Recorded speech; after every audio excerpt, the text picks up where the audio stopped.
Good morning. આપણે બીએમાં જે અંકુશનો પાઠ શરૂ કર્યો હતો એમાં અંકુશનું મહત્વ, બરાબર છે, અંકુશનું મહત્વ આપણે આવ્યા હતા.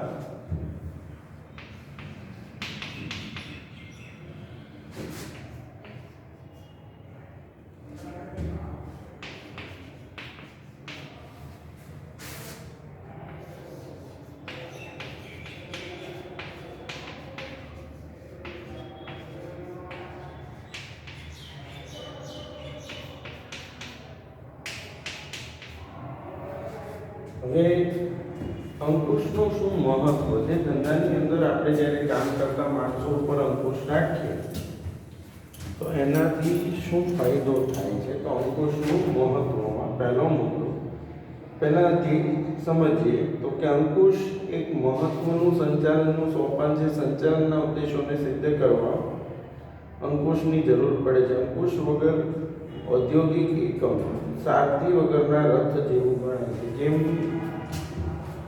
રથ હોય એમાં સારથીનું મહત્વ વધારે છે, કારણ કે જો સારથી સારો ન હોય તો રથને કઈ દિશામાં ક્યાં લઈ જવો એ ખબર ના પડે.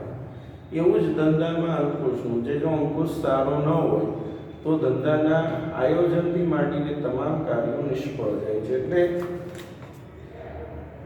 સારથી વગરના રથ જેવું ગણાય છે. એકમની બધી જ પ્રવૃત્તિઓ નક્કી કરેલી યોજનાઓ, આપેલી સૂચનાઓ અને નક્કી કરેલ સિદ્ધાંતો મુજબ થાય છે કે નહીં તેની ચકાસણી કરવાનું કાર્ય અંકુશ કરે છે. અંકુશનો મુખ્ય હેતુ ભૂતકાળમાં થઈ ગયેલી ભૂલો અને ખામીઓ શોધી તેનું પુનરાવર્તન અટકાવવાનો છે.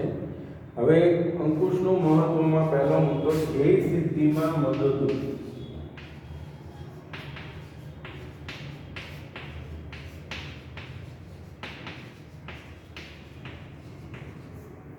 તો ધંધાકીય એકમના જે ધ્યેય છે, ધંધાના જે લક્ષ્યાંકો છે એને સિદ્ધ કરવામાં અંકુશ મદદરૂપ થાય છે. કારણ કે અંકુશનું કામ શું છે?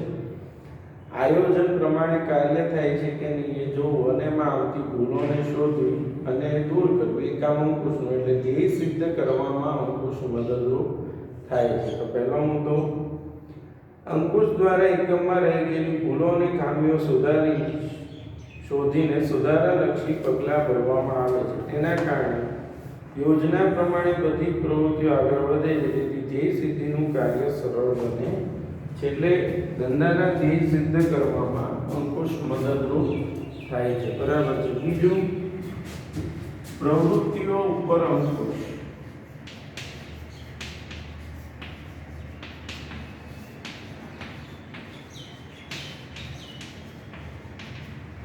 પ્રવૃત્તિઓ ઉપર અંકુશ એટલે જો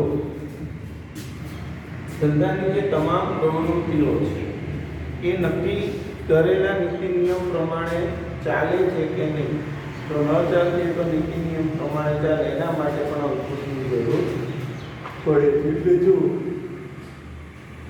ધંધાકીય એકમ જેવી પ્રવૃત્તિઓને કાર્ય વિસ્તારો જેવા કે ઉત્પાદન, વેચાણ, કર્મચારી, નાણાકીય ગુણવત્તા વગેરે પ્રવૃત્તિઓને કાર્ય વિસ્તારો ઉપર અંકુશ રાખી શકાય. એટલે ઉત્પાદન, વેચાણ, કર્મચારી, નાણાકીય ગુણવત્તા તમામ બાબતો ઉપર અંકુશ રાખવો પડે છે. એટલે કે આ પ્રવૃત્તિઓ ઉપર અંકુશ રાખવાની જરૂર પડે છે. બીજું, આયોજન અસરકારક બને છે.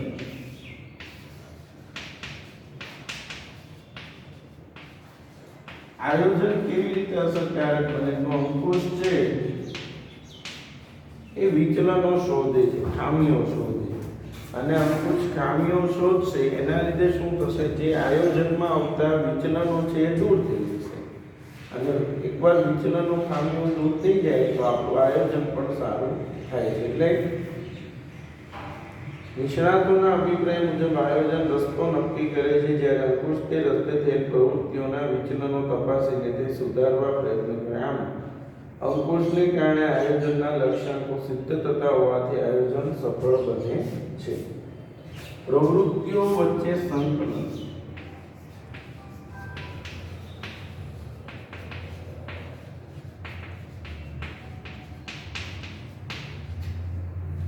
ધંધાકીય એકમની વિવિધ પ્રવૃત્તિઓ, ધંધાની જે બધી અલગ અલગ પ્રવૃત્તિઓ ચાલતી હોય બરાબર છે, ઉત્પાદન છે, વેચાણ છે, ખરીદી છે, નાણાકીય છે, તો આ બધા જ પ્રવૃત્તિઓ છે.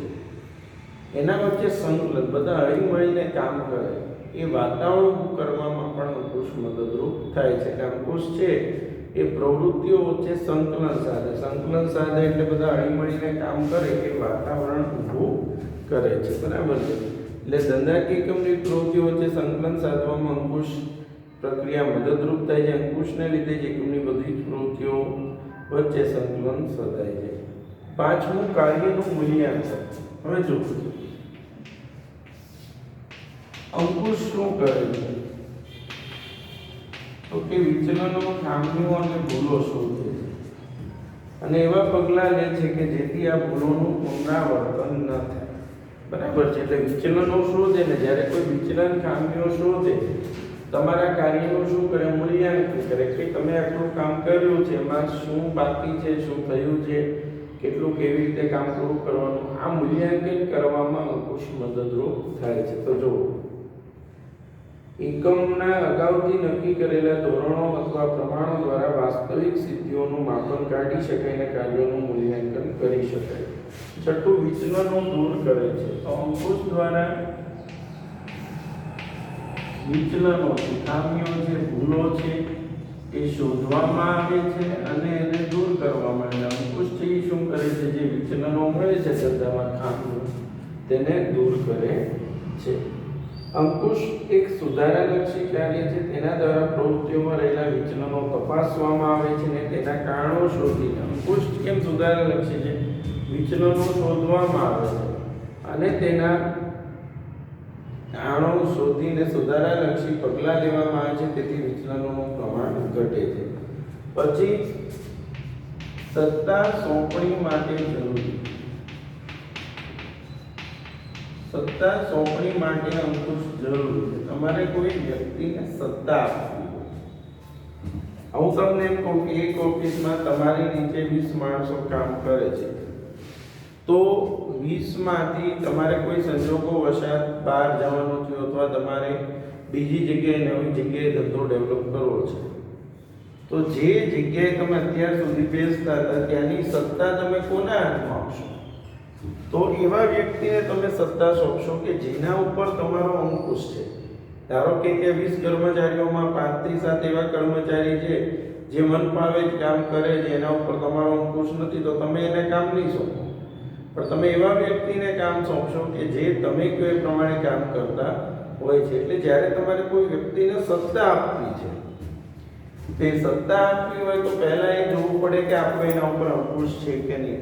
જેના ઉપર આપણો અંકુશ હોય એને જ આપણે સત્તા આપી શકીએ. એટલે સત્તા સોંપણી માટે અંકુશ જરૂરી છે. જો સત્તા સોંપણી માટે અંકુશ જરૂરી છે. કર્મચારીને કાર્ય સોંપાયા બાદ તેમની પર દેખરેખ રાખવાની જવાબદારી તેના ઉપરી અધિકારી ઉપર આવે છે. ઉપરી અધિકારી સત્તાની સોંપણી કરી શકે પરંતુ ઉત્તરદાયિત્વની સોંપણી કરી શકતા નથી. પછી ભૂલોની શોધ. મેઇન કામ જ આ છે અંકુશ. અંકુશ છે એ શું કરે છે, જે કાર્ય સોંપેલું હોય એનું ખરેખર થયેલ કાર્ય સાથે સરખામણી કરે. આ સરખામણી કરે કે ભાઈ આટલું કામ કરવાનું તો આટલું કામ થયું છે. આ સરખામણી કરવાથી વિચલનો, ભૂલો, આ ભૂલોને દૂર કરવી અને એવા પગલાં લેવા કે જેથી કરીને ભવિષ્યમાં ભૂલોનું પુનરાવર્તન ન થાય. એટલે અંકુશનું કામ જ શું છે? ભૂલો શોધવી. ભૂલો શોધી લેશે, પ્રાથમિક તબક્કે અટકાવી દેવામાં આવશે, તો આ ભૂલો ભવિષ્યમાં નહીં થાય. અને ભૂલો નહીં થાય ભવિષ્યમાં તો ધંધાનું કામકાજ છે એ સ્મૂથલી, સરળતાથી ચાલશે.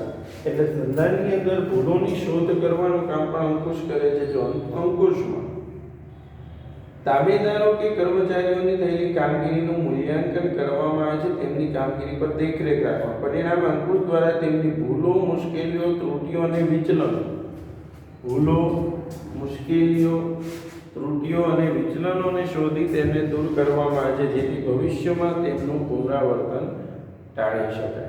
ભૂલો શોધવામાં આવે જેથી ભવિષ્યમાં એનું પુનરાવર્તન ન થાય. પછી લાંબા ગાળાનું આયોજન.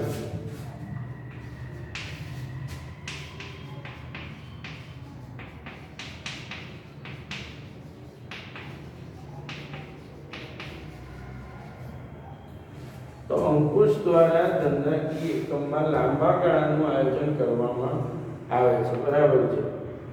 લાંબા ગાળાની યોજનાઓના ઘડતરમાં અંકુશ મદદરૂપ થાય છે। અંકુશ પ્રક્રિયાને કારણે એકમની વર્તમાન પ્રવૃત્તિ અંગેની જે માહિતી પ્રાપ્ત થાય છે તેને આધારે લાંબા ગાળાના અનુમાનો કરી શકાય છે। વર્તમાન જે માહિતી પ્રાપ્ત થાય એના આધારે લાંબા ગાળાનું પ્લાનિંગ, લાંબા ગાળાનું આયોજન કરી શકાય છે। ટૂંકમાં અંકુશ દ્વારા તમે લાંબા ગાળાની યોજનાઓ ઘડી શકો છો, કારણ કે ખામીઓને બધું શોધવાનું કામ અંકુશ કરશે એટલે લાંબા ગાળાની પ્લાનિંગ કરવામાં કોઈ મુશ્કેલી આવતી નથી। પછી દોરવણીમાં મદદરૂપ, તમારે કોઈ વ્યક્તિને દોરવણી આપવી છે, માર્ગદર્શન, તો માર્ગદર્શન આપવા માટે પહેલા એની ભૂલો શું છે, તકલીફો શું છે જાણવી પડે। અંકુશનું કામ શું છે? જે માણસો કામ કરે છે, જેને કામ સોંપેલું હોય એને જેટલું કામ કર્યું છે એનું મૂલ્યાંકન કરે। મૂલ્યાંકન કરે એટલે ભૂલો મળે, ખામીઓ મળે એટલે પૂછશે કે ભાઈ શું તકલીફ આ કામ કરવામાં પડે છે, એટલે એ વ્યક્તિ પોતાનું મંતવ્ય તમને આપશે કે ભાઈ કામ કરવામાં અહીંયા મુશ્કેલીઓ આવે છે। એટલે અંકુશ શું કરે છે? જે ભૂલો ખામીઓ જાણી લે છે અને એને માર્ગદર્શન આપે છે। એટલે કે માર્ગદર્શન આપવા માટે પણ શેની જરૂર પડે? અંકુશની જરૂર પડે, કારણ કે જ્યાં સુધી કોઈ માણસની ભૂલો ના મળે ત્યાં સુધી તમે એને માર્ગદર્શન આપી શકતા નથી। માર્ગદર્શન આપવા માટે પહેલા આપણને ખબર હોવી જોઈએ કે અહીંયા ભૂલો છે, આ ખામીઓ છે, પછી જ આપણે એને માર્ગદર્શન આપી શકીએ।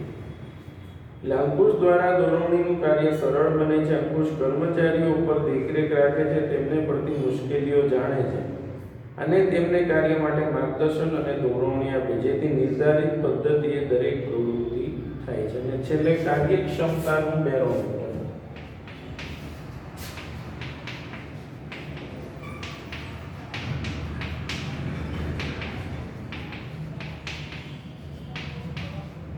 અંકુશ એ કાર્યક્ષમતાનું બેરોમીટર છે કે તમારા ધંધાની જે કાર્યક્ષમતા છે એ કેવી છે, તમારો ધંધો કેટલી કાર્યક્ષમતાથી અને શું કામ કરે છે, એ કાર્યક્ષમતા માપવાનું શું છે? બેરોમીટર। તો જો ધંધાકીય એકમમાં અંકુશનું કાર્ય જેટલું ચોક્કસ તેટલું સંચાલનની કાર્યક્ષમતા વધુ, આથી અંકુશને સંચાલનની કાર્યક્ષમતા માપવાનું બેરોમીટર કહે છે કે ધંધાનું કામકાજ કેટલું કેવું ચાલે છે, ધંધાની કાર્યક્ષમતા કેટલી છે, ધંધો કેવું કામ કરી રહ્યો છે એ માપવા માટે અંકુશ જરૂરી, એટલે એને કાર્યક્ષમતાનું બેરોમીટર કહે છે। એટલે આ અંકુશનું મહત્વ છે।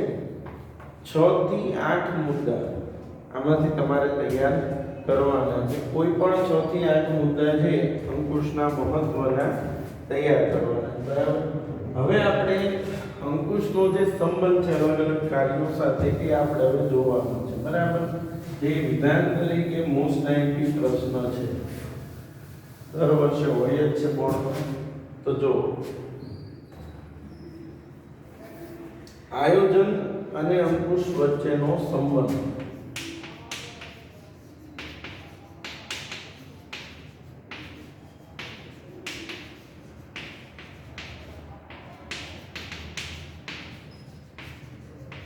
તો સમજો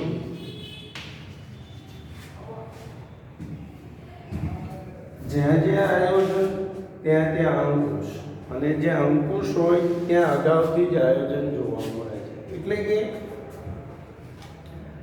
આયોજન અને અંકુશ, પ્લાનિંગ એન્ડ કંટ્રોલ, આ બંને એકબીજા સાથે જોડાયેલા છે। પહેલા ધંધામાં ધ્યેય નક્કી થાય, એ ધ્યેયને સિદ્ધ કરવા માટે આયોજન થાય।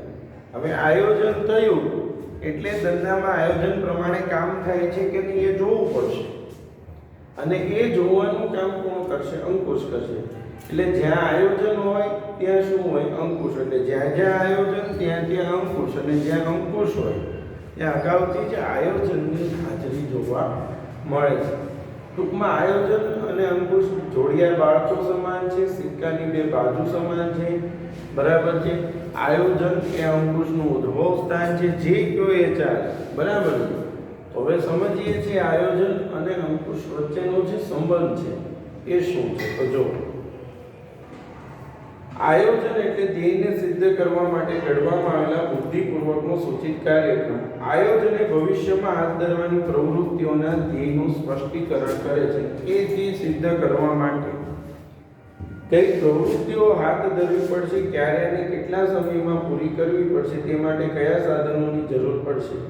તો આયોજન ક્યારે કયું કામ કેટલા પ્રમાણમાં કેવી રીતે કરવું પડશે તેની રૂપરેખા કે યોજના છે. જ્યારે અંકુશ એ ધંધાકીય એકમના આયોજન મુજબ આપેલ સૂચનાઓ મુજબ ને સ્થાપિત ધોરણો મુજબ કામ થાય છે કે નહીં તેની ચકાસણી કરે. જો વિચલન માલુમ પડે તો સુધારાલક્ષી પગલાં લેવાની પ્રક્રિયાને આયોજનમાં શું નક્કી થાય, ક્યાં ક્યારે કયું કામ કોણ કેવી રીતે કરશે, આયોજન. પણ એ કામ યોગ્ય રીતે થઈ રહ્યું છે કે નહીં, એમાં આવતી ભૂલો, ખામીઓ, વિચલનોને શોધવા, એ વિચલનો શોધવાનું જે કામ છે અંકુશ કરે. એટલે આયોજન જ્યાં હશે ત્યાં અંકુશ, એટલે આયોજનનું કામ છે ગોઠવણી કરવાનું છે, તો અંકુશનું કામ છે ભૂલો જાણવાનું અને દૂર કરવાનું.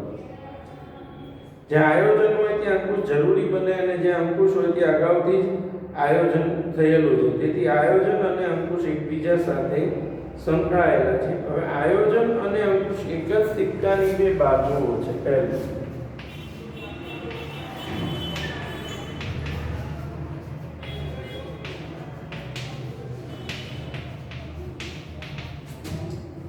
સિક્કાની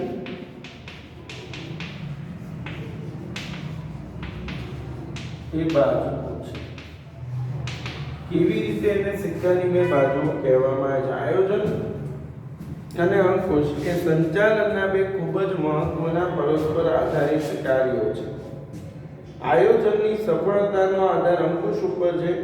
અંકુશ દ્વારા પ્રવૃત્તિઓમાં રહી ગયેલા વિચલનો શોધીને સુધારાલક્ષી પગલાં દ્વારા તેને યોગ્ય દિશામાં લઈ જવાય. એટલે શું કીધું? આયોજન અને અંકુશ એ સિક્કાની બે બાજુ શા માટે છે? જો કે ભાઈ આયોજન અને અંકુશ એ સંચાલનના બહુ મહત્વના કાર્યો છે. આયોજનની સફળતાનો આધાર અંકુશ ઉપર છે. અંકુશ દ્વારા પ્રવૃત્તિમાં રહી ગયેલા વિચલનો શોધીને સુધારાલક્ષી પગલાં દ્વારા તેને યોગ્ય દિશામાં લઈ જવાય છે. જ્યારે બીજી બાજુ અંકુશ કાર્યનું અસ્તિત્વ આયોજન વગર શક્ય નથી, કારણ કે અંકુશના કાર્યમાં આયોજનના લક્ષ્યાંકો સિદ્ધ થયા. જો આયોજન અંકુશ કેમ જોડ્યા બાળકો? સમજ. આયોજનમાં તમે લક્ષ્યાંકો નક્કી કરો છો ને એ લક્ષ્યાંકો સિદ્ધ થયા છે કે નહીં, નક્કી કરેલ આયોજન પ્રમાણે કામ થયું છે કે નહીં, એ જોવાની કામગીરી કોણ કરે છે? અંકુશ. એટલે આયોજન અને અંકુશ એ સિક્કાની બે બાજુ સમાન છે, બંને એકબીજા સાથે જોડાયેલા છે. એટલે જો આયોજન ન કર્યું હોય તો અંકુશના કાર્યની કોઈ જરૂર રહેતી નથી. એટલે શું કહે છે? સિક્કાની બે બાજુ સમાન. કારણ કે આયોજન થાય તો આપણને ખબર પડે શું ભૂલો છે, શું ખામીઓ છે, અને તો એને શોધવા માટે અંકુશની જરૂર પડે છે. બરાબર. હવે બીજો મુદ્દો જે છે, આયોજન અને અંકુશ એક સિક્કાની બે બાજુ સમાન છે. બીજું, પરિવર્તનો સામે રક્ષણ. અંકુશ તમને પરિવર્તનો સામે રક્ષણ આપે છે. હવે પરિવર્તનો સામે રક્ષણ એટલે શું? જો ધંધાની અંદર બે ફેરફાર, બે પરિબળો અસર કરે ધંધાને. એક આંતરિક પરિબળો અને બીજા બાહ્ય. હવે આંતરિક પરિબળો છે એ ધંધાની અંદર નાજી ક્યારેય મુશ્કેલીમાં મૂકતા નથી, પણ જ્યારે બાહ્ય પરિબળો, સરકારની નીતિ છે, ટેકનોલોજી છે, ભાવમાં વધારો થાય, તેજી મંદી આવે, આ બધા બાહ્ય પરિબળો. હવે જ્યારે બાહ્ય પરિબળો બદલાય ત્યારે અંકુશ પોતાની કામગીરી શરૂ કરે છે અને જે ફેરફારો થાય છે એનાથી ધંધાને બચાવે છે. એટલે અંકુશનું કામ શું છે? ધંધાને પરિવર્તનો સામે રક્ષણ આપવું. એટલે જો આયોજનમાં જે કાર્યક્રમ ઘડવામાં આવે છે તેનો અમલ આંતરિક અને બાહ્ય પરિબળો. પહેલા કીધું કે ભાઈ આયોજનને બે પરિબળો અસર કરે, આંતરિક અને બાહ્ય. આંતરિક પરિબળો ઉપર ધંધાના માલિકનો અંકુશ હોય, ધંધાને મુશ્કેલીમાં મૂકતા નથી. પણ બાહ્ય પરિબળો કે જેના ઉપર કોઈનો અંકુશ હોતો નથી, એ પરિબળો જ્યારે ઊભા થાય ત્યારે અંકુશનું કામ શરૂ થાય છે અને એ પરિવર્તનોથી બચાવવા માટે ધંધામાં અંકુશ કામ કરે છે. બરાબર. તો જો આંતરિક પરિબળોને નિયંત્રણમાં લઈ શકે, જ્યારે બાહ્ય પરિબળો જેવા કે સરકારની નીતિ, હરીફાઈ, તેજી મંદી, કાચા માલની અછત, લોકોની અભિરુચિ, ફેશનમાં પરિવર્તન વગેરે માટે અંકુશ જરૂરી બને. બાહ્ય પરિબળોને સમજી તે અનુસાર સુધારાલક્ષી પગલાં લઈને આયોજન અનુસાર કાર્ય થાય તે જોવાનું કાર્ય અંકુશનું છે. આમ આયોજન અને અંકુશ પરિવર્તન સામે રક્ષણ પૂરું પાડે છે. ત્રીજું, અંકુશ માટે આયોજન એ પૂર્વ શરત છે. હવે અંકુશ માટે આયોજન એ શા માટે પૂર્વ શરત છે? તો જ્યાં જ્યાં આયોજન ત્યાં ત્યાં અંકુશ, અને અને જ્યાં અંકુશ હોય ત્યાં અગાઉથી જ આયોજનની હાજરી જોવા મળે. કારણ કે તમે પ્લાનિંગ કરશો તો ભૂલો થશે, અને ભૂલો થશે તો એને સુધારવા અંકુશની જરૂર પડશે. એટલે અંકુશ છે ક્યારે આવશે? જ્યારે તમે ભૂલો કરશો ત્યારે. એટલે શું કહે છે?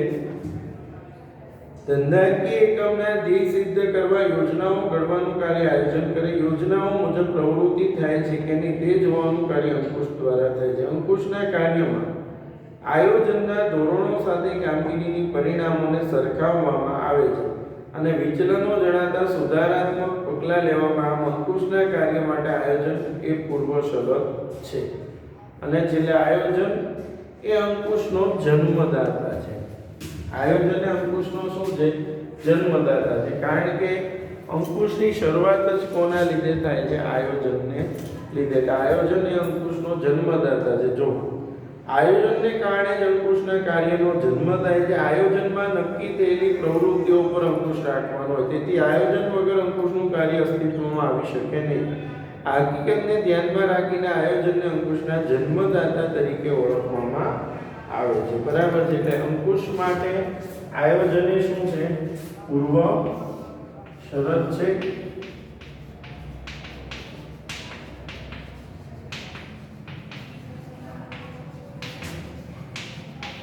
અને ત્રીજું, બરાબર, અને ચોથું શું છે? આયોજન એ અંકુશનો જન્મદાતા છે.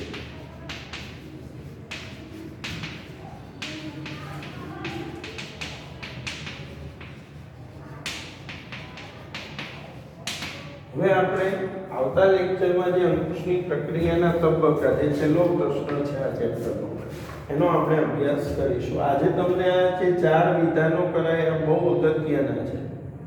એટલે આ બધાએ લખીને તૈયાર કરવાના છે. બરાબર છે? Thank you.